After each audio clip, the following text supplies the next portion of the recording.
สบายดีพี่น้องวันนี้สบายดีในตอนค่ำด้วยพี่น้องเดินรอบค่ำหน่อยนึงเนาะพอดี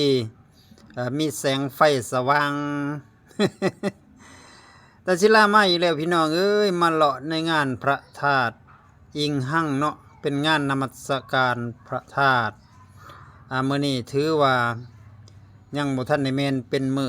14-15ค่ำเด้อพี่น้องเด้อเป็นมื้อวันที่2เนาะของเดือน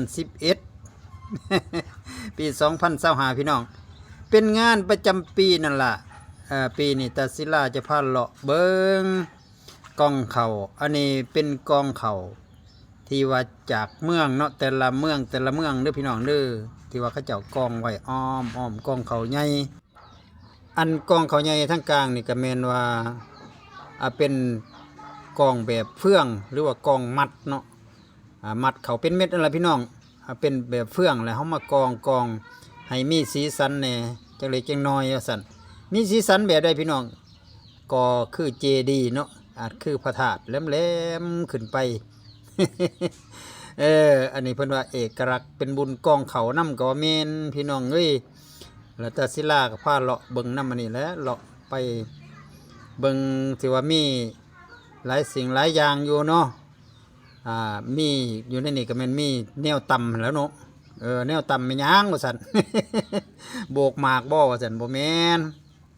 แนวต่ำก็แม่นแนวต่ำของบูฮานแต่ข้าวแต่ก่อนเนาะคันว่าแต่ก่อนก็แม่นห้องสีบูฮานพี่น้องนี่อันนี้แหละเพิ่นเอิ้นว่าคก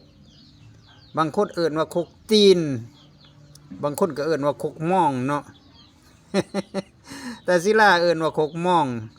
อันนี้เป็นการจำลองกับว่าแม่นพี่น้องเพราะว่าอยู่ในคกนี่มี3สากในเมื่อก่อนนะเนาะถ้าผู้ใดหักท่านคกเขาในเมื่อก่อนหันคกมืออันคกตีนเนาะคกมือก็มีอยู่คือกันอันนี้ก็มี3สากทับอิฐนี่แม่นนะสากเปลือกต่อสากเปลือกมาเพิ่นก็ต้อยออกบัดนี้เพิ่นมาใส่ในใดบัดนี้มาใส่สากก้องบัดนี้นี่สากเปลือกสากก้องแล้วมาใส่มันสากหยังบัดนี้มาใส่สากซ่อมบัดนี้บัดสิแล้วแล้วซ่อมได้บัดนี้ อันนี้เพิ่นกระปุกไว้เนาะเป็นเฮือนน้อยเฮือนหลังน้อยๆมานั่งเล่นนั่งเบิ่งมีหมากกล้วยหมากหยังมาหอยมาแขวนไว้เฮาเบิ่งแล้วก็เป็นรูปทรงของบูฮานพี่น้องก็มีกระบวยมีแองน้ำเพิ่นเฮ็ดคือแหน่ย่อขึ้นมา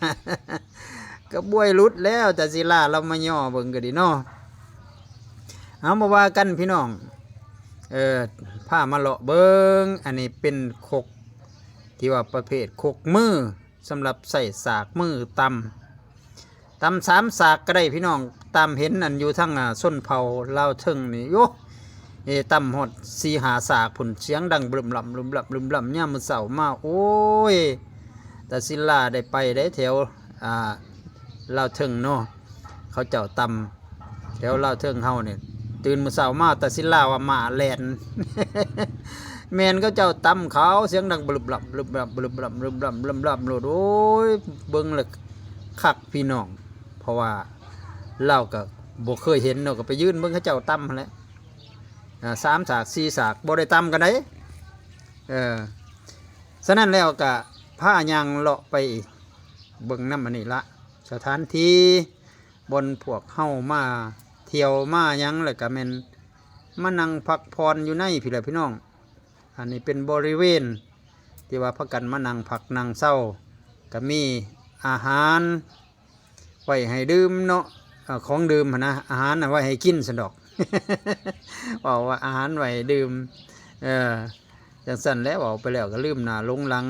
เกียนก็มีได้พี่น้องโอ้ยบ่แม่นเกียนเกวียนเนาะเกวียนก็มีแต่ว่าตาศิลาก็มาเลาะยังบ่ทัวดอกพี่น้องเอ้ยมื้อหน้ายังสิไปใหม่อีกอยู่ โอ้ยเนาะเราก็อยากไปหลายหม่องหลายแจ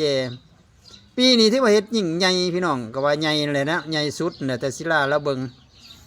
ว่าคักได้ปีนี้คึกคืนกว่าทุกปีพี่น้องเอ้ยไผยังบ่ทันได้ไปก็พากันไปเบิ่งเนาะแต่ศิลาเราไปเห็นแล้ว2 มื้อเรียนติดใจแล้วเราไปว่าสั่นอันนี้เป็นเกียนนี่เป็นของเก่าของบูฮานเฮาเด้อเกียนแท้ได้นี่ เกวียนเนาะเว้าว่าเกียนเกวียนเกวียนนี่เพิ่นเอิ้นเกวียนตะกี้เอางัวแก่สำหรับงัวลากงัวแก่พี่น้องเอ้ยแก่เขาเฮาตะกี้แต่ก่อนก็แม่นเกียนนี่แหละเนาะบัดนี้ก็พายางเขามาเบิ่งทางในพระธาตุเด้อพี่น้อง ใจหาเงินที่หาทุนเนี่ยทำมาจากในโลกาปัจจัย100,000ปีมาตาให้บินนี่แบบบินนี่แบบแล้วพัฒนาปัจจัย100 บาทสาธุบรรดาเต็มเด้ออายุ นี่เป็นมาเรียนของพระต้องมีพระ นะครับไปในความใส่ที่ประการให้ประสบผลสำเร็จตามความมุ่งมั่นปรารถนาธุรกิจการงานทันใดตรงนี้แต่ความเจริญก้าวหน้าเด้อเป็นมงสรุปกันเถื่อเป็นว่าสุดทางใดทางไปทางใจแล้ว เจ้า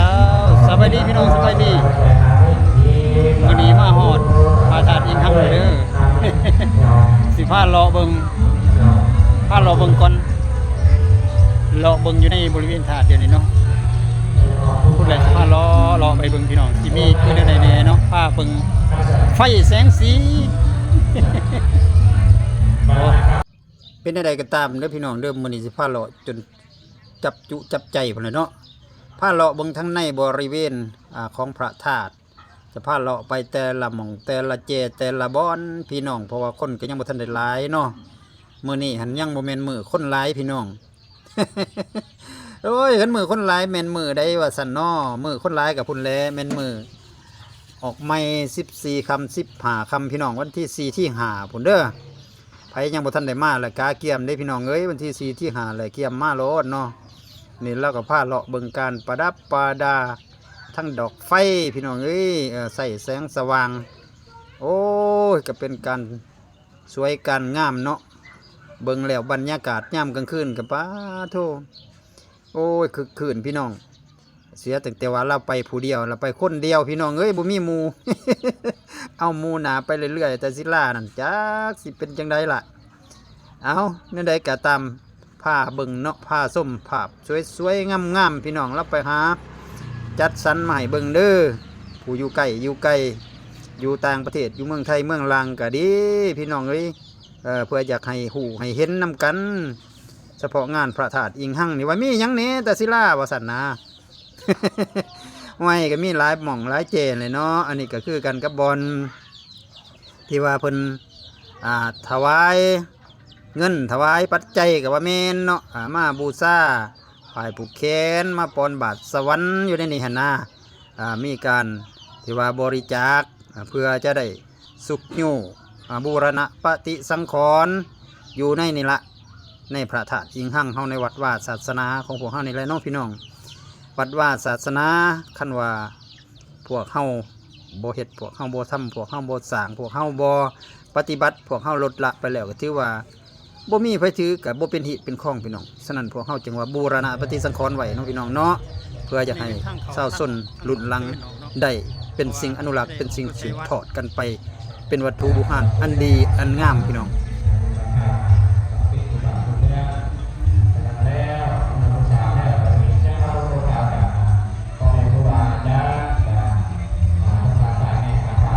ตอนนี้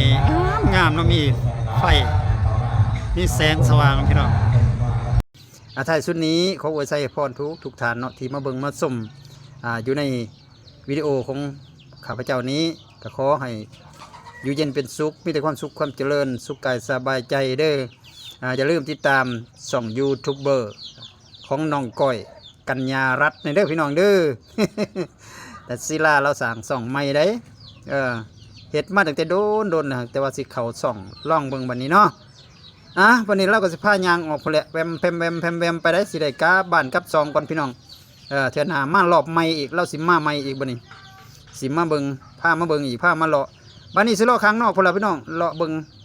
แถวเขาเจ้าขายของขายเครื่องก็สิบ่คูดอกว่า เลาะไปจังซั่นล่ะผู้เดียวเนาะย่านหลงกับปานนั้นพี่น้อง โชคดีอยู่ดีมีแห้งเบ้อสุขสุขคนเด้อพี่น้องเด้อมาเฮานี่ขอกล่าวคำว่าสบายดีพี่น้องโชคมันร่ำรวยเฮงๆมันเยินบ๊ายบายไปก่อนบัดนี้ไปผู้เดียว